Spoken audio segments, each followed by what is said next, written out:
સભાની ચૂંટણી બાબતે જે વાત કરવા માટે પધાર્યા છે એવા બળદેવજી ઠાકોર સાહેબ, ભાઈ શ્રી દિનેશભાઈ, મંચસ્થ મહાનુભાવો, ગામના પ્રથમ નાગરિક સરપંચ શિલ્પાબેન, હસમુખભાઈ, મગનભાઈ, ઈશ્વરભાઈ, ભાઈ શ્રી મુકેશભાઈ ચૌધરી, મણાભાઈ, નાનજીભાઈ, ભાઈ હરચંદભાઈ, શંકરભાઈ, કીર્તિભાઈ, ભૂપતસિંહજી, પુરાભાઈ, રાજુભાઈ, ઈશ્વરભાઈ, મેવાભાઈ, સરદારસિંહજી, કથુસિંહજી, મોહનભાઈ, સૌ અગ્રગણી આગેવાનો, વડીલો, યુવાન ભાઈઓ અને બહેનો, ઘણો ટાઈમ થઈ ગયો છે, હવે હું વિશેષ ટાઈમ નહીં લઉં.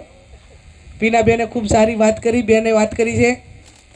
લોકસભાની ચૂંટણી એ ખૂબ મોટો મત વિસ્તાર છે, પણ તમે નસીબદાર છો કે હજી પ્રોગ્રામ બન્યા પહેલાં અહીંયા વિઠોદર થઈ ગયો ને કે 1100 ગામ છે એટલે ગામે ગામે જવાનું અશક્ય છે, પણ એ લાગણી અહીંયા ખેંચી લાવી છે અને કદાચ બીજી જિલ્લા પંચાયતની સીટ વાઇઝ મિટિંગો થશે. આપ સૌ પીનાબેને વાત કરી, ફેરવાડાનું કોઈ હાજર છે? પીનાબેન, તમારું પિયર છે ને? તો મારું પિયર છે ફેરવાડા પરમાર કુળ. એ મારા દીકરાના લગ્ન હતા ત્યારે મામેરું લઈને પણ સાહેબ આવ્યા હતા 2019ની અંદર. એટલે હવે 2 દીકરીઓ ભાઈ થઈને મામેરું માગ્યું છે. અને અમારું જે સામાજિક પ્રમાણે અને પરિવાર પ્રમાણે મામેરું મારા દીકરાનું તો ભરી દીધું અને પીનાબેનનું હજી બાકી છે. એટલે મારું હવે ખાલી મતનું મામેરું બાકી રહ્યું છે અને પીનાબેનનું આખું પૈસાવાળું બધું મામેરું બાકી છે. મારાથી નાના છે એટલે કરવું પણ પડશે બધે.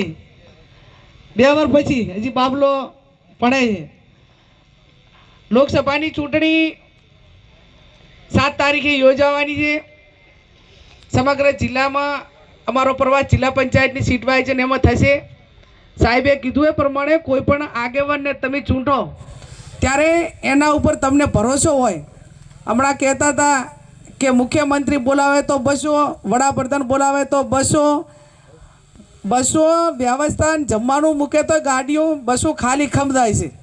કોઈ ગાડીમાં બસમાં બેહવાવાળું નથી હોતું. અને આજ અમે આટલા આગેવાનો, હજી તો ચૂંટણી પછી 7 તારીખ પછી અમે ચૂંટાવાના, એ બધું તમારા હાથમાં છે.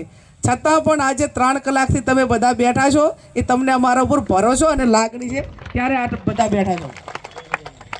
એ દિવસે રૂટમાં વિદ્યાર્થીઓ ભલે રખડે, જેનું જે થવું હોય થાય. અને છેલ્લા 10 વર્ષ કે 5 વર્ષથી સહકારી માળખું એ માત્ર સહકાર માટે કે લોકોના ઉત્થાન માટે નહીં, પણ એક જ વ્યક્તિને એના પોતાનો રાજકીય રોટલો કઈ રીતે શેકાય, એના આજુબાજુ મળતિયાઓ હોય, એમના હગાવાલા હોય અને એમના કીધામાં રહે એ પ્રમાણેનું આખું સહકારી માળખું ચાલે છે. અનેક ચેરમેનો હતા. ગલબા કાકાએ સ્થાપના કરી ત્યાંથી કરીને પરથીભાઈ સુધી એ કોઈએ ડેરીમાં આ રીતે વહીવટ કરીને ડેરીને બાનમાં નથી લીધી. આ તો મંત્રીઓની તો તમે દશા તમે જુઓ તો તમારે 20 જણા લાવવા પડશે, 50 જણા લાવવા પડશે. આ હેરાનગતિ હમણાં 10 વર્ષથી વધી જાય, પહેલાં હતી, હમણાં જ વધી છે ને. નકર પહેલું ડેરીની રીતે ચાલતી. એને દૂધ ભરાવે, પગાર લઈ આવે, કોઈ વારમાં એકાદ વખત સાધારણ સભા હોય ને ડેરી બોલાવે તો દવાનું હોય. આ તો સુપરવાઇઝરોથી કરીને જાણે એ આપણા રોટલા પૂરા કરતા હોય ને એટલી દાદાગીરી આપણા પરસીવે. કદાચ સરકાર આપતી હોય સબસિડી, કદાચ એ વધારાનું આપતા હોય. આ તો આપણે 5 લીટર દૂધ ભરાવવા 5નો જ પગાર મળે, કંઈ 10નો જ મળે નહીં. અને છતાં આપણી જુલમ છે. એટલે મારો કહેવાનો અર્થ એ છે કે કોઈ પણ ક્ષેત્રનો વડો હોય, એ ક્ષેત્રના સંસ્થા હોય, સરકાર હોય તો કમસે કમ લોકોનું ભલું થાય એટલું કરે, પણ લોકો ઉપર જુલમ એ વધારાનો ના હોય. એવું તો આ લોકશાહી દેશ અને પ્રજામાં એટલું હુનર ને તાકાત તો હોવી જ જોઈએ. અને તમે ખોટાને તમે એમ કદી નાખો કે તું ખોટો છો તો એને વધારેમાં વધારે ખોટું કરવાની મનોબળ વધે કે ના વધે? વધે. એટલે હું તો મંત્રી કોણ જે હોય એમાંથી પડતી, પણ સમગ્ર સહકારી માળખું, સેવા મંડળી હોય, દૂધ મંડળી હોય કે કોઈ સહકારી સંસ્થા હોય તો એને કોઈ સરકાર કે જિલ્લાની ઓફિસ ક્યાંય પગાર નથી આપતી. એ આપણા દૂધના પગારમાંથી એને પગાર મળે છે. અને મંડળી હોય તો આપણા વ્યાજના પૈસામાંથી એને પગાર મળે છે. એ આપણે મંત્રી જે આપણો હોય દૂધ ડેરીનો કે સેવાનો એને ગામના લોકો કેમ કરવું જોઈએ, આપણે એ કેમ કરવાનું રહેતું નથી. આ વાત સાચી કે ખોટી? એમ આ તો એમ કે જાણે આપણે તો એ બધા પગાર લે, ડેરીના મંત્રીથી ચાલુ થાય છે ત્યાં બેઠા ત્યાં સુધી બધાય એનું બધાય પૂરું આ પશુપાલકો ને આપણા ખેડૂતો કરે છે. એટલે આપ સૌને મારી બે હાથ જોડીને વિનંતી કે આ ચૂંટણી એ માત્ર કોઈ સંસદ બની જવું કે એના સ્ટેટસ પેલું કરવું કે નથી. આ તમામ લોકોના ભલા માટેની ચૂંટણી છે.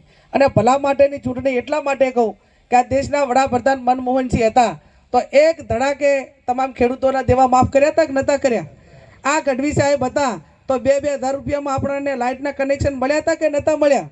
આ અમારે બનાસકાંઠા એ બાજુ વાવમાં દુષ્કાળો પડ્યા તો 3 દુષ્કાળો પડ્યા ને તો લોકોને કોઈને ખબર નથી પડી કે દુષ્કાળો પડ્યા છે રાજીવ ગાંધી વખતની સરકારમાં. એટલે સંસદ સભ્ય એ માત્ર એટલા પૂરતો નથી, એને સારું જિલ્લાના આખા દેશને સારું શિક્ષણ મળે, મફત સરકારી દવાખાનામાં દવા મળે, એના માટે કરીને આજે 108 એ મનમોહનસિંહ એ ટાઈમે લાવ્યા હતા. આપણે બધાને ખબર હોય તો ગમે એટલાને ફોન કરો તો 108 આવી જાય. એમ ખેડૂતો માટેની યોજનાઓ હોય, વિદ્યાર્થીઓ ગુજરાતની અંદર સૌથી કન્યા કેળવણી મફત એ ટાઈમે માધવસિંહ સોલંકી લાવ્યા હતા. આ મધ્યાહન ભોજન એટલું ઉમદા વિચાર કરીને લાવ્યા હતા કે તમામ સમાજના બાળકો હળી મળીને સ્કૂલમાં જમે, ભાઈચારાની ભાવના, કોઈ ઊંચ નીચેના ભેદભાવ ના રાખે. આ ચૌધરી છે, ઠાકોર છે, દરબાર છે, ફલાણા છે, ઢેકડા છે, એ મોટા થાય ત્યાં સુધી એની ભાઈચારાની ભાવના રહે. છેલ્લા 10 વર્ષની અંદર આ જિલ્લાની અંદર અનેક આજે આ કોમવાદ અને જૂથવાદ